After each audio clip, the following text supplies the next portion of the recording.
I got a Daisy feeling. I got a Daisy feeling. Yeah. What is going on, everybody? I'm Jabby Kuwait, joined by Char Kirk. What's up? We are looking at two things today. First, we're going to look at Hindustan Times Chandrayaan 3, India's PRAGYAN rolls down ramp, does moonwalk in style. ISRO releases video. That's a shorter video, and then we're going to look at Neil deGrasse Tyson talking about India's success with the moon landing. You guys, thanks so much for joining us. Hit the subscribe button, bell icon, all notifications. Pretty please vote this up. Let YouTube know you're enjoying what you're watching. Here we go.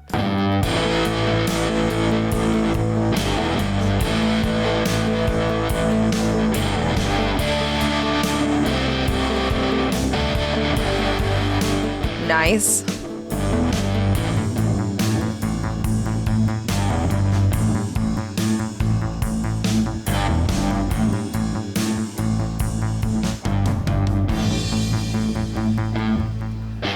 We made it. Look at it go. Oh, that is cool. That is so cool. They knew the whole world is watching, so they're like, we'll give you something to look at. How did it do that? Just put it on the tires. Have the imprint on the tire tread. In the middle, though. Yeah. Oh, what? Oh, it's at every single tire tread? Yeah. So it'll leave an imprint. Wherever it walks. Yeah. That's interesting. That's so cool. I love that. I love a bit of art, you know? I want to see the thing again.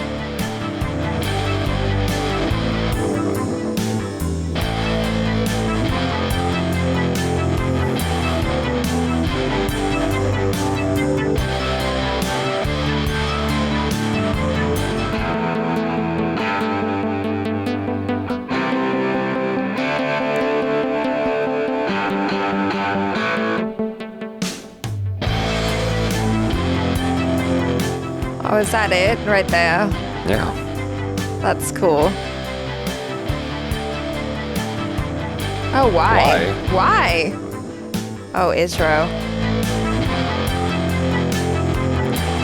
The music, low-key, kind of reminds me of StarCraft, which is a game based in space, as is evident by the title. You know what? Maybe I might be wrong. Those might be the tires, but then that wouldn't make sense. It makes more sense if it's on the tire, because if it was on the belly of the thing, when you move, it would disrupt the surface, right? No, you're right. So I think it has to be on the tire. They must have either whatever the just case is magnified a lot, or they have massive tires. But that's cool. It is. No, it would have been fun if they built in a little arm with the flag, which only purpose is to plant the Indian flag on the south side of the moon. Yeah. Yeah, I'm guessing that's on the tire tread, and so the entire all over where it goes is just like that ISRO. We were here first. We got here. Yeah. Just in case you forgot. Yeah. So Neil deGrasse Tyson on India's moon landing. Let's check it out.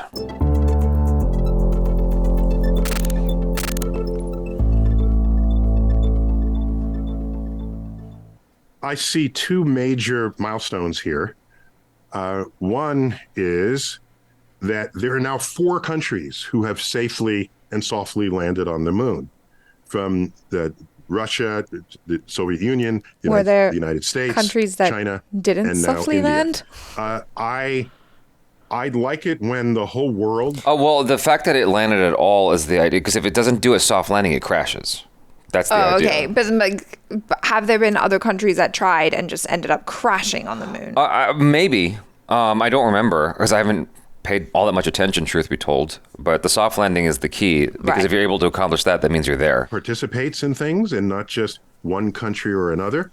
So this is an important step. It's a sign to us all that space is everyone's backyard. And I foresee a day when, in 10 years, 20 maybe, where there are 10 countries or 50 countries. And so we are all then voyagers to this beautiful grand home we call our universe. So it's 4th out of how many in the future? I hope it's many more. So that's the first. Second, as is true for any science project, you don't want to redo what someone else has done and already been verified. You want to do something new. Yeah. So I'm glad India did not land in the same place everybody else has landed on the moon. Yeah. That's not interesting. You chose a place where no one has landed before. Not only that, a very, very difficult area to land. Yeah. That's what's crazier. And doing it in a way that was so much more cost effective than other countries have done is incredible. South polar region of the moon. Now, you might have missed it by a day. The Russian spacecraft, Luna 25, was it? I forgot. That failed to land successfully. Oh. And so now, with this safe landing, Chandrayaan 3, you're the first ones on the block. so that's an important place to be. Everyone will be watching you and the results of this experiment and this rover and this lander and the search for water. So real quick, because another science video had come out where I made a joke about India laughing at Russia because it crashed. Mm-hmm. I was like, it was a joke just to clear the air. Like, I do that because I will make jokes just to, like, you know, keep things light and humorous and whatever. So, haha, that's the point. It's like so many people got like offended. They're like, no. I'm like, all right, you got to calm down. Like, I'm just a dude at a table making jokes. Like, it's cool. Like, obviously I'm a fan of all of this stuff, but I like to have levity. I like to inject levity into my stuff. So we think there's water in the South Polar regions for very interesting scientific reasons. So I see those as the two milestones. And when Chandrayaan 2 failed, I said to myself, okay, well, there's time to learn from that failure. Right. All right. Nothing wrong with failing when you're doing something no one has done before. You expect failure. So you need to train the audience to recognize that, okay, we learned from that. Mm-hmm. Yeah, it's and important. we make adjustments for the next mission so that those same mistakes are not made. Not just for missions, but in life. We've been conditioned by that. We've been conditioned to understand that with Elon Musk. I mean, that's one of the things that, you know, he's shown us all his rockets going up and whatever. And anytime there's a failure, like everybody sees when it's a failure. And we also see his successes all the same. So, yeah, we've been learning. If you make the same mistakes, no excuse. Bad. You make different mistakes, you kind of expect that. And this one is going along smoothly so far. And at the time we are recording this, they have yet to deploy the rover. So congratulations on the soft landing, but that's just the end of the beginning. Mm-hmm. Then they deployed the rover the beginning in style. of the science and the engineering and the other technical questions getting asked. So we look forward to what those results would be.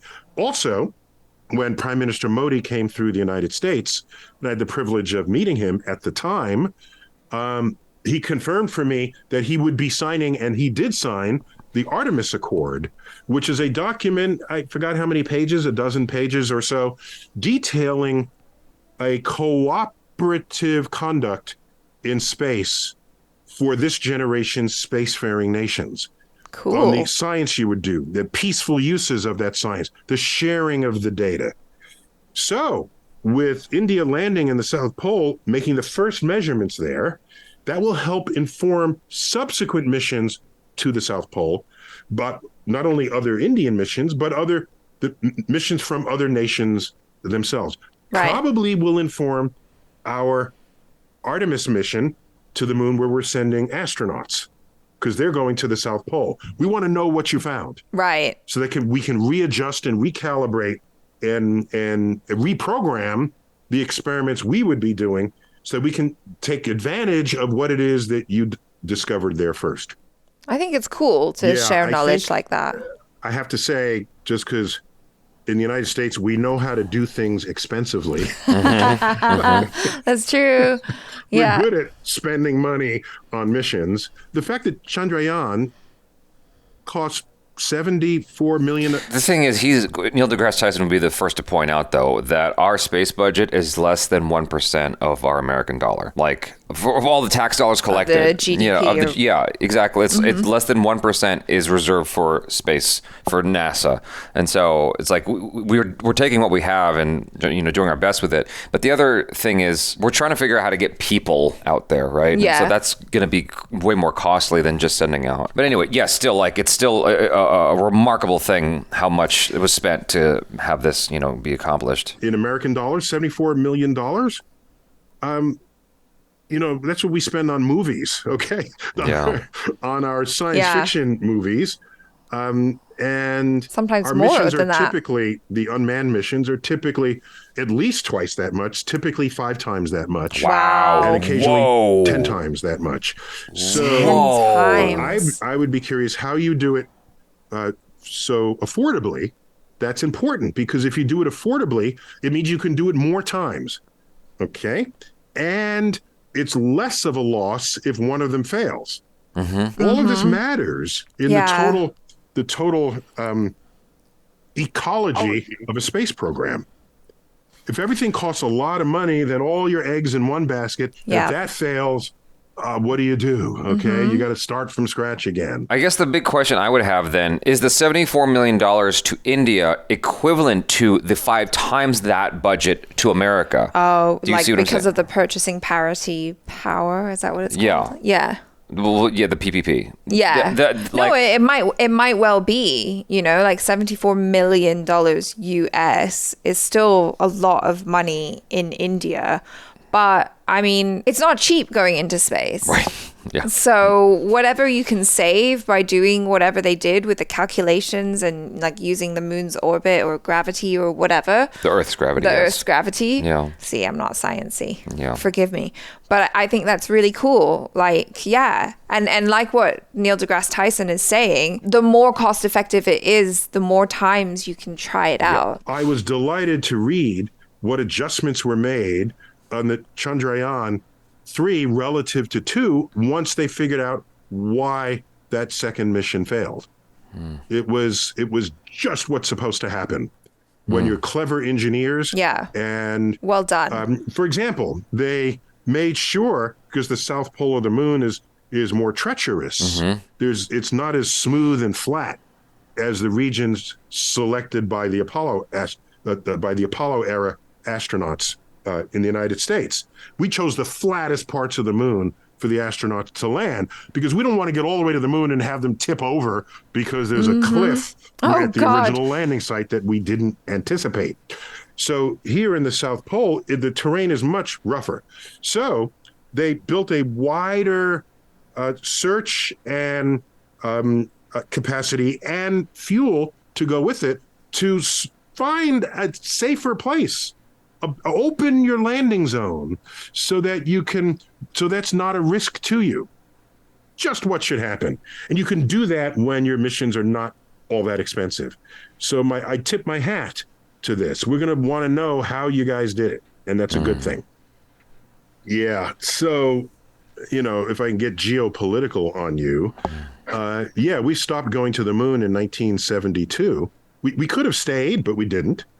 We could have gone in 1980. We didn't. 1990, 2000, 2010. Nope. We went to the moon and stopped going to the moon when we first believed Russia was going to the Soviet Union was going to the moon, find out they weren't, or they ended their plans, and then we ended our plans. So no, we didn't go to the moon because we're explorers and it's in our DNA. No, we went because we feared Russia. Let's be honest with ourselves about that past. All right. So the United States is very good at reacting to a perceived threat. We're excellent at that.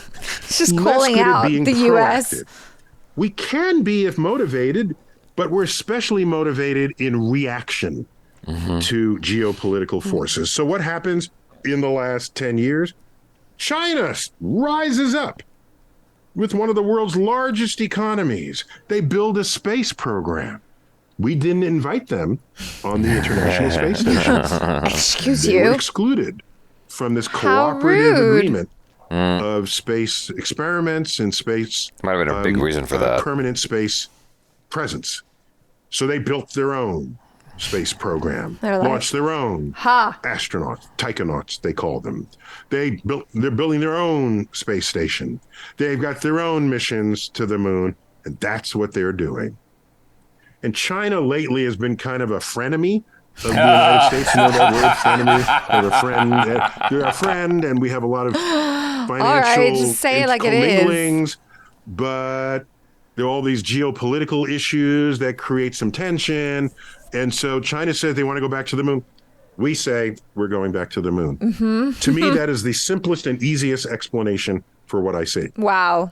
I encourage people, by the way, that our space program didn't really represent the country and all the diversity of the country until we had astronauts and engineers that represented everyone in the country. And so I know that 1 out of 6 residents of India is Muslim. Okay? Very important legacies, not only in the Hindu traditions of mathematics and contributions to math and science back centuries ago, there are Muslim traditions in science, especially the golden age of Islam a millennium ago. So if you want to energize children, you can tell them about these legacies. And you say, if you want to continue these legacies forward into space, let's come together and do this together. And that way, all the intellectual capital of the country is available to that frontier. Because without it, it's not, if everyone is not participating, you're not necessarily getting the best minds who are out there. And so we went through that during our Apollo era. That was the civil rights movement here in the United States. Okay? Inspired by Martin Luther King, himself inspired by Gandhi. All right? So no, I could not have been part of the space program in the 1960s. They weren't thinking of me. I'm in the backwaters by whatever attitudes prevailed. So this is an appeal. All I'm saying, the space exploration could be one of the greatest engines of peace the world has ever seen, because we're all in this together as residents of a country and ultimately residents of planet Earth. Planet Earth, yeah. That's like kind of the most positive, the most optimistic outlook on that thing. You know, like, but I love that. I love the idea of like, let's focus on like our great minds, all of the amazing talent that every country has, that India has, and like bring people together, people who are representative of all the different residents of a particular country, and just kind of take the best of the best and continue this legacy of great mathematics and science and all of that, and use it to get ourselves out into space. I love that notion. And also that, you know, space exploration or getting out into space can be an engine for peace. But then on the other hand, I'm like, but also, might people not be able to weaponize it? Well, you know, of course. I mean, the fact that China was not included in, you know, that list of countries that, you know, Neil deGrasse Tyson was talking about. That was mean. I don't know if it was mean. There must have been a reason why China wasn't included. I don't remember, like, when these deals were made and what could have informed that decision. I do know that at one point, you know, we were keeping track of our space debris pretty well, and China decidedly crashed 2 of their satellites into each other. The number grew exponentially to 20,000 pieces of space debris, like, and we have no way of like tracking that anymore. Do you think that if they had been a part of the space club with the rest of the other countries, I'm sorry, I'm like using all the wrong terminology, but you guys know what I don't mean. think China gives a shit about anybody else. But that's the thing. But if they were part, like if they had signed a treaty, they don't care. Or whatever, they don't care. Okay, that is the thing about China. Look, I'm not going to try to talk bad about it, about that country. The only thing I will say is they do not care. They just do what they want to do. Yeah, like there is no acquiescing whatsoever. You know, as far as I can tell, you just look at what their behavior has been lately.